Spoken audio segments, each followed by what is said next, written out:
Have you ever noticed how wearing certain pieces can completely change your mood and behavior? There's actually science behind that feeling. What we wear controls our brain. I discovered this on my journey from dopamine shopper to someone with a stress-free wardrobe that completely transformed my thinking patterns. In today's video, I will guide you through 7 simple steps to create your own stress-free wardrobe.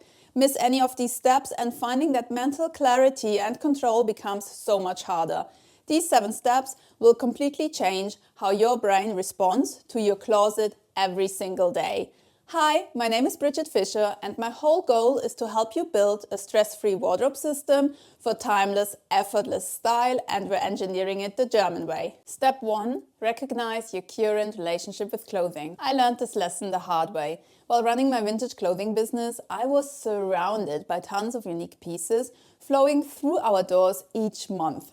Naturally, I gravitated toward the most eclectic items, filling my closet with statement pieces I loved. Yet every morning I would stand frustrated in front of that same closet. Despite access to extraordinary clothing, getting dressed felt stressful rather than exciting. I kept thinking, how can someone with so many wonderful things struggle to get dressed? The confidence I should have felt never materialized. This disconnect has a scientific explanation: enclothed cognition.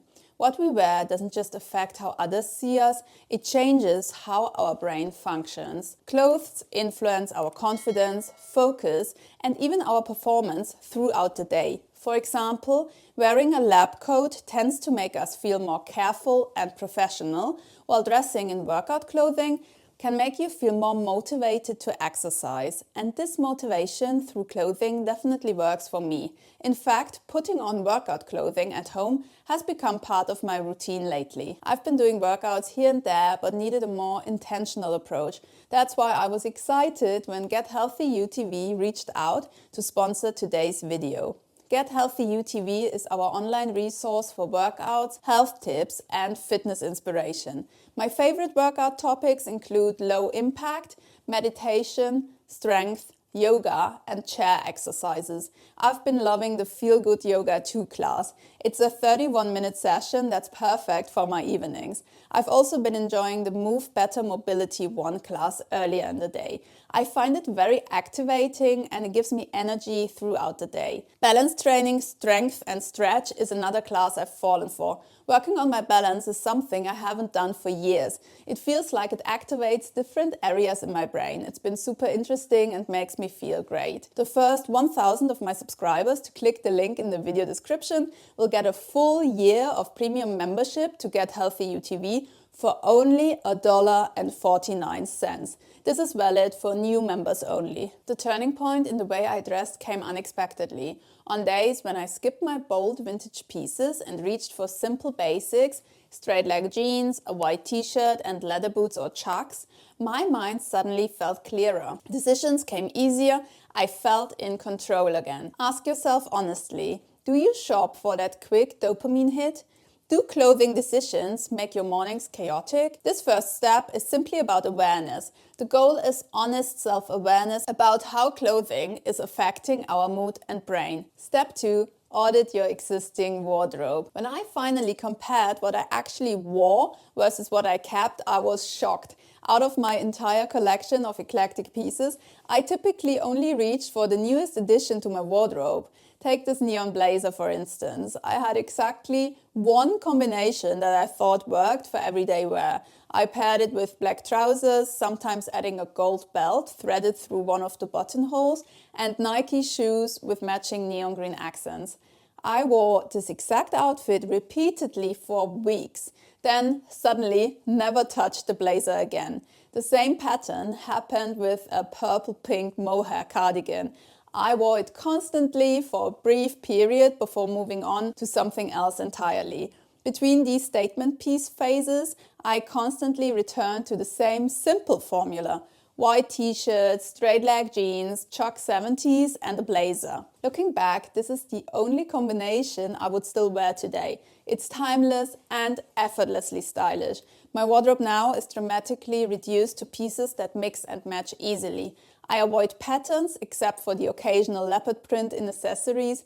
I don't wear visible branding or logos if I can help it. And all those colorful statement pieces that once filled my closet have found new homes. If you saw my last video, you know one of my style goals for the next 12 months is to wear every single piece in my wardrobe at least once. I still have a few items I'm not entirely sure I need. This experiment will reveal what truly belongs and what doesn't. I invite you to join me in this challenge. Wear every piece in your wardrobe at least once. I'm sure it's incredibly revealing about your true preferences and unconscious patterns. Step 3. Define your ideal wardrobe vision. My turning point came when I realized I wanted clothing that served me, not stressed me.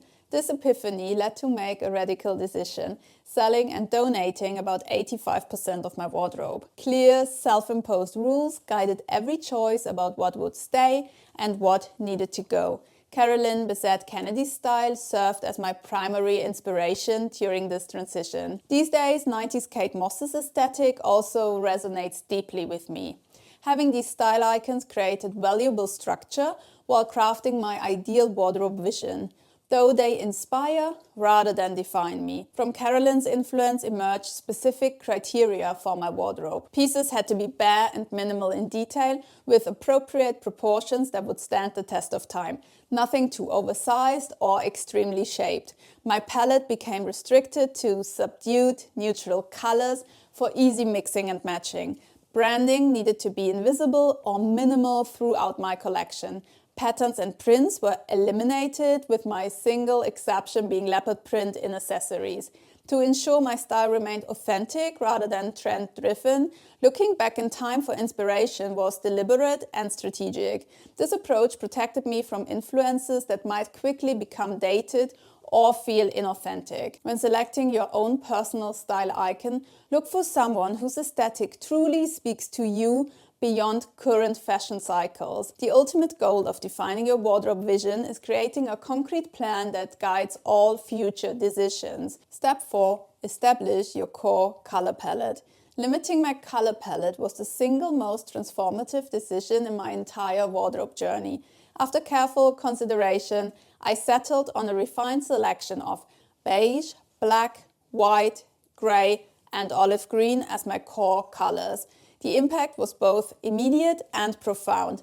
The most striking effect was the incredible mix and match potential this created.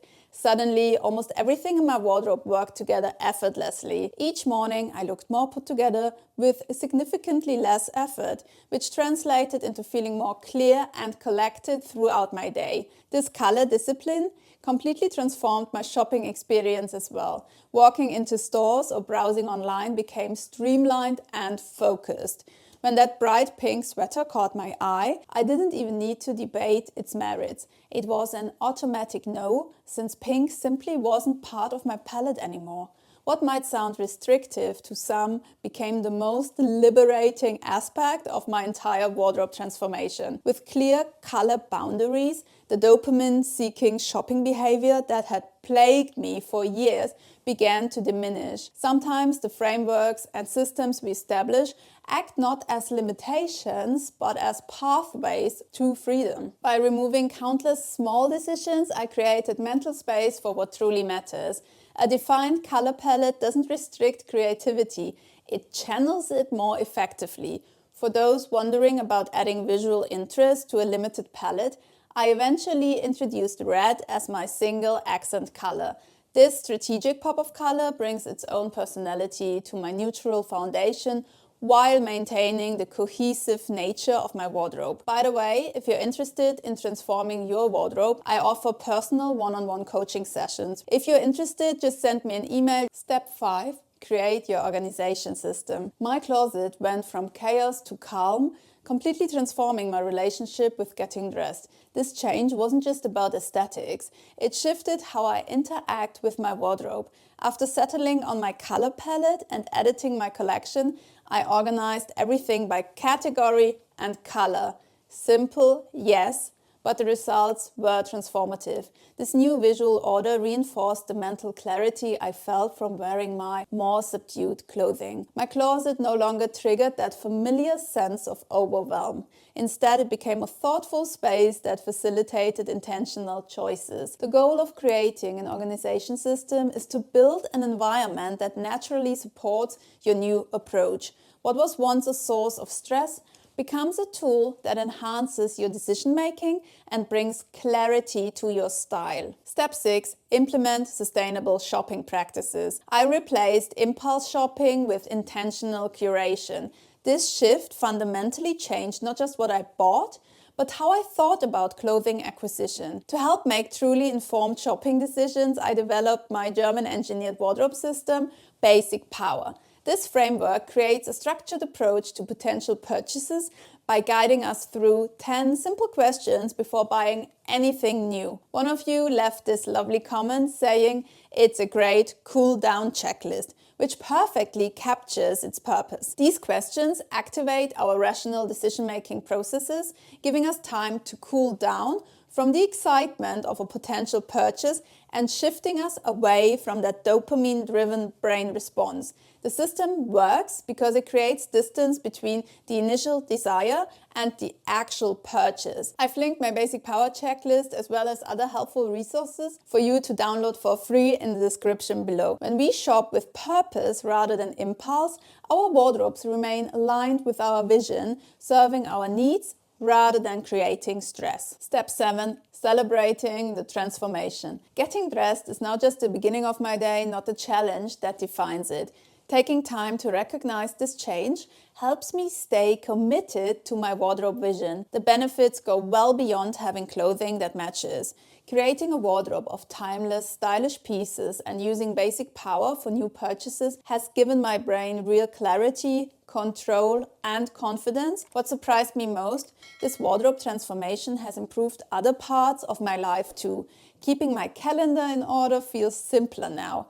Talking to new people comes more naturally. Setting goals for next week or even years from now happens with greater ease. I think this works because our brains have limited decision-making energy each day. When we cut unnecessary choices in one area, we free up mental space for everything else. My cluttered wardrobe was secretly draining mental resources I didn't know I was using. Now that energy goes toward things that actually matter.